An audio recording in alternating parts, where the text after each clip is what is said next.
Dear students, very good morning. You welcome again in my class.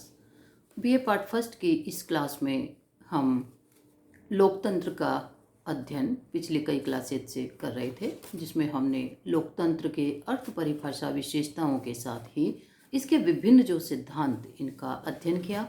इसके साथ ही लोकतंत्र के गुण और दोषों का भी हमने विवेचन किया। गुण और दोषों के विवेचन के बाद हमें ये स्पष्ट प्रतीत हो जाता है कि भले ही लोकतंत्र शासन प्रणाली में कुछ दोष विद्यमान हैं, लेकिन इसके गुणों के आगे इसके दोषों का कोई वजूद नहीं है।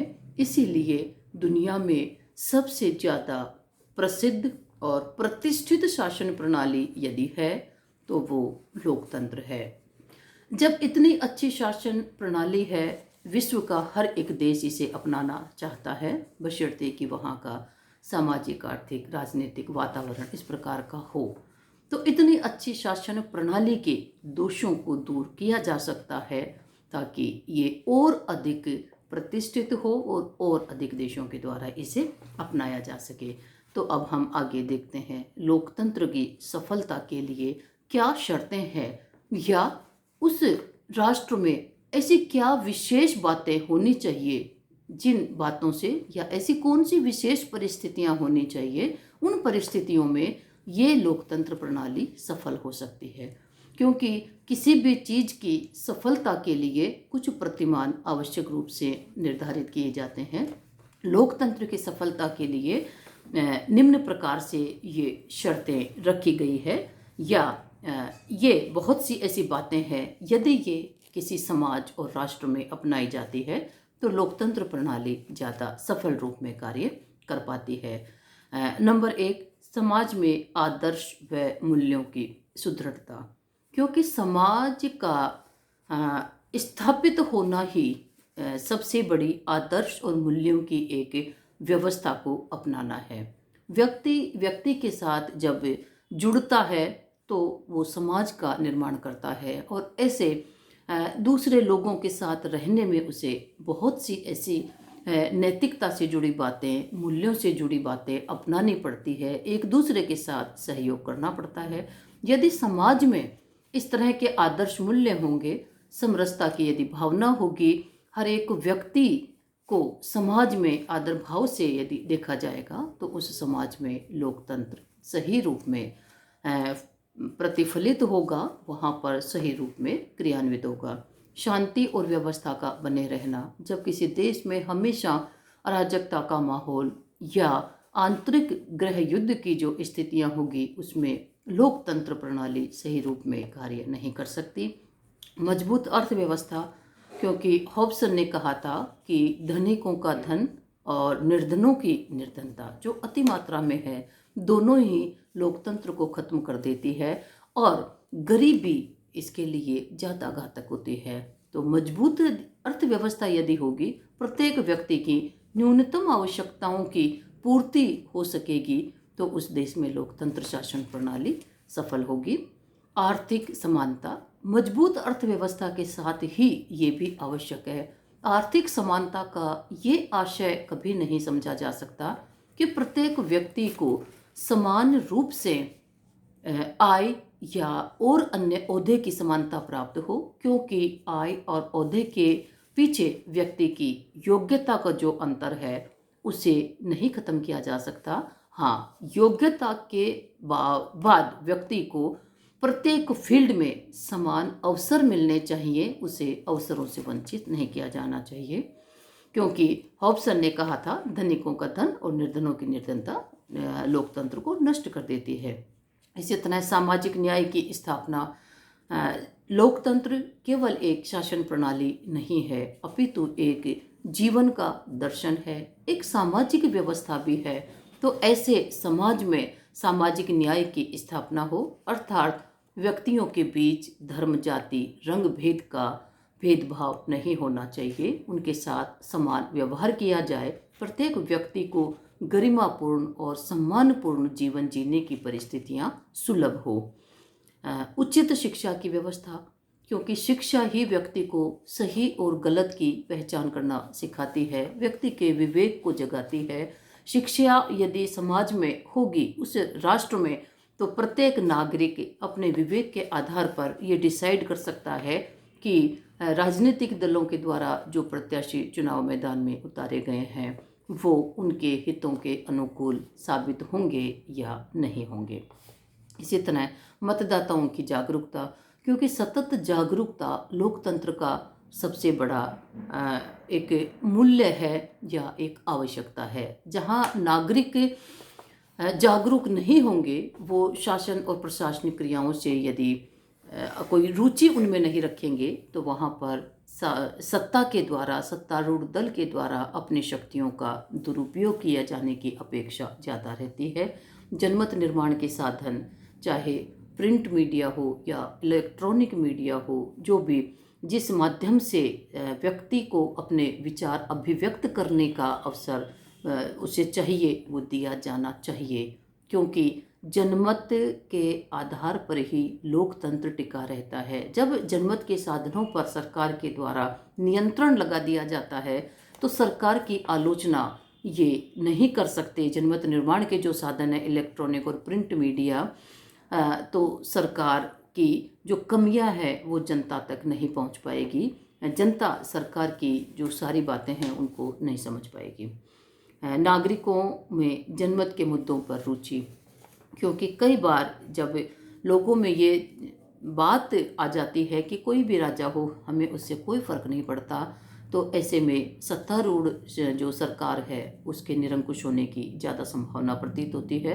नागरिकों में अपने राष्ट्र और प्रत्येक नागरिक से जुड़े हर मुद्दे पर समझने की एक अभिलाषा होनी चाहिए। सरकार के द्वारा बनाए हर एक कानून की मीमांसा करने की अभिलाषा होनी चाहिए। तो सरकार ऐसे जागरूक जो नागरिकों के देश में कभी भी उनके साथ अहितकारी कार्य नहीं कर पाएगी। राजनीतिक दलों की आदर्श आचार संहिता लोकतंत्र के अवगुणों में एक बहुत बड़ा अवगुण ये है कि राजनीतिक दलों के द्वारा जनता के सामने विकृत और झूठा प्रचार किया जाता है, जिससे जनता भ्रमित हो जाती है और वो उसे राजनीतिक शिक्षा के बजाय उसे ज़्यादा भ्रमित कर दिया जाता है। तो राजनीतिक दलों के निर्माण की जो निश्चित शर्तें हैं उनके पूरी करने के बिना उन्हें मान्यता नहीं मिले, और प्रत्येक राजनीतिक दल के लिए केवल सिद्धांतों में, कागजों में नहीं, व्यवहारिक धरातल पर उनके द्वारा आचार संहिता का नियम का पालन करना चाहिए। लोकतांत्रिक परंपराएं, कुछ ऐसी परंपराएं होती है कि स्पीकर का चुनाव जैसे सर्वसम्मति से होना चाहिए, विरोधी दल का जो नेता है उसका बहुत सम्मान होना चाहिए। तो ऐसी जो परंपराएं हैं ये संविधान में नहीं लिखी होती, लेकिन ये हमारी आदत का एक भाग होती है। तो इन लोकतांत्रिक परंपराओं का भी हमेशा सम्मान होना चाहिए। विशेषाधिकारों का अंत, यदि किसी एक व्यक्ति के पास विशेष अधिकार होंगे तो इसका अर्थ यही लगता है कि बहुत सारे अधिकारों को उस एक व्यक्ति के अधिकारों में समाहित कर दिया, या बहुत सारे व्यक्तियों के अधिकारों को उसने पाकर अपना एक विशेष अधिकार बना लिया है। समाज में प्रत्येक नागरिक को एक नागरिक के रूप में समझा जाना चाहिए, किसी को विशेष नहीं। नागरिकों में राष्ट्रीयता की भावना, क्योंकि राष्ट्रीयता की भावना के बिना राष्ट्र का निर्माण नहीं हो सकता, और जब नागरिकों में राष्ट्र के प्रति इस तरह की भावना होगी तो वो राष्ट्र मजबूत होगा, क्योंकि राष्ट्र का जो चरित्र है वो नागरिकों के चरित्र से ही निर्मित होता है। सत्ता का विकेंद्रीकरण, सत्ता निरंकुश होती है और केंद्रीकृत सत्ता अधिक निरंकुश होती है। तो सत्ता का एक स्थान पर, एक व्यक्ति में, एक समूह में केंद्रीकरण नहीं होना चाहिए। सत्ता को अलग अलग अंगों में विभाजित होना चाहिए। और इसी के कारण आजकल लोकतांत्रिक देशों में स्थानीय स्वशासन की अवधारणा को अपनाया है, जिसमें केंद्रीय, प्रांतीय और स्थानीय स्तर पर 3 स्तर पर सरकार का निर्माण होता है, और सभी को अपने अपने स्तर पर अधिकार संविधान द्वारा प्रदान किए जाते हैं। नागरिक अधिकार और स्वतंत्रताएं, व्यक्ति को अपने व्यक्तित्व विकास के लिए जो स्वतंत्रताएं और अधिकारों की आवश्यकता है वो उसे मिलने चाहिए। उनका संविधान में ही निहित होना इसके लिए आवश्यक माना गया है, जिनको कि सरकार के द्वारा भी जनता से, जन समुदाय से छीना नहीं जा सके। लिखित संविधान और लोकतांत्रिक परंपराएं, क्योंकि जब संविधान लिखित नहीं होगा तो आने वाली सरकारें उसे अपने हिसाब से तोड़ मरोड़ कर उसका कोई भी स्वरूप निर्धारित कर सकती है। लिखित संविधान होगा, उसमें कोई छेड़छाड़ नहीं कर सकता। लिखित संविधान और लोकतांत्रिक परंपराओं का होना भी लोकतंत्र की सफलता के लिए बहुत आवश्यक है। स्वतंत्र और निष्पक्ष न्यायपालिका, क्योंकि न्यायपालिका का कार्य व्यक्ति और राज्य, व्यक्ति या विभिन्न प्रांतों, विभिन्न समूहों के बीच जब किसी प्रकार का द्वंद्व, विद्वेष या कलह उत्पन्न होता है तो उस कलह का समाधान न्यायपालिका के द्वारा किया जाता है। और न्यायपालिका ये कार्य निष्पक्ष होगी तभी सही रूप में कर सकती है। यदि उस पर किसी प्रकार के आंतरिक या बाहरी दबाव होंगे तो वो सही निर्णय, लोगों के साथ सही न्याय नहीं कर सकती है। योग्य और निष्पक्ष कर्मचारी तंत्र, क्योंकि राजनीतिक प्रतिनिधियों के साथ ही एक क्लरिकल स्टाफ से लेकर ब्यूरोक्रेसी के सर्वोच्च स्तर के अधिकारी, जिन्हें हम IAS कहा करते हैं, ये निष्पक्ष योग्य होने चाहिए और इनका कार्य करने का तरीका भी ऐसा हो कि जनमानस में ये फीलिंग उत्पन्न हो कि जो सरकार है, चाहे वो राजनीतिक कार्यपालिका हो या प्रशासनिक कार्यपालिका, वो उनके हितों के अनुकूल ही कार्य कर रही है। जनता और सरकार के बीच समन्वयात्मक संबंध, क्योंकि अक्सर ऐसा होता है चुनावी दौर में जनता और सरकार, जनप्रतिनिधियों और लोगों के बीच आपसी संपर्क होता है, उसके बाद एक काफ़ी समय के लिए एक गैप आ जाता है। ये गैप लोकतंत्र की सफलता के लिए उचित नहीं है। जनता और सरकार के बीच आपसी तालमेल, समन्वय हमेशा बना रहना चाहिए। सार्वजनिक हित की राष्ट्रीय योजनाएं, लोगों के हित से जुड़ी योजनाओं का निर्माण सरकार को समय समय पर करना चाहिए, जिसमें वंचित वर्गों और विशेष आवश्यकता जिनको विशेष सुविधा की आवश्यकता जिन वर्गों को है, उनके लिए विशेष सुविधाओं सहित योजनाओं का निर्माण किया जाना चाहिए। महत्वपूर्ण मामलों में राष्ट्रीय सहमति होनी चाहिए। जनहित से जुड़े हुए मामलों में हर एक व्यक्ति जिसमें खुश हो सके, इस प्रकार की कोशिश की जानी चाहिए, तभी लोकतंत्र सफल हो सकता है। और यदि इसी के साथ हम भारतीय लोकतंत्र के भविष्य पर यदि दृष्टि डालें, इसका मूल्यांकन करें, तो हमें दोनों ही प्रकार की बातें सामने नजर आती है। भारत के लोकतंत्र के समक्ष बहुत सारी बाधाएं, परेशानियां भी हमें नजर आती है, जिनको यदि हम बिंदुवार देखें तो जातिवाद और सांप्रदायिकता का प्रभाव, क्षेत्रवाद, राष्ट्रवाद पर हावी है, पृथकतावाद और आतंकवाद आज बहुत बड़ी समस्या देश के सामने बनी हुई है। अनेक राजनीतिक दलों का उदय, छोटे छोटे राजनीतिक दल निर्मित होते जा रहे हैं जो राष्ट्रीय एकता को तोड़ने का काम करते हैं। राजनीतिक दलों के पास आचार संहिता का अभाव, सिद्धांतों में जरूर उनकी आचार संहिता है, लेकिन व्यवहार में उस आचार संहिता का वो अनुपालन नहीं करते। दलों के निर्माण में जाति और धर्म की जो भूमिका है, बहुत ज़्यादा बढ़ी हुई भूमिका, ये बहुत घातक है। जनमत निर्माण के साधनों पर सरकारी नियंत्रण बढ़ता जा रहा है। न्यायपालिका निष्पक्ष रूप में ईमानदारी पूर्वक अपना निर्णय नहीं दे पाती है, उस पर सत्तारूढ़ सरकार का दबाव बनता जा रहा है, जो वर्तमान परिप्रेक्ष्य में हम देख सकते हैं। गरीबी और बेरोजगारी भारतीय लोकतंत्र की जड़ों को खोखला कर रही है। शिक्षा का उचित स्तर अभी तक भी यहाँ पर नहीं है। भले ही कागजों में हमें 80% का आंकड़ा दर्शाया जाता है, लेकिन व्यवहारिकता के धरातल पर ये 50% से ज़्यादा नहीं लगता।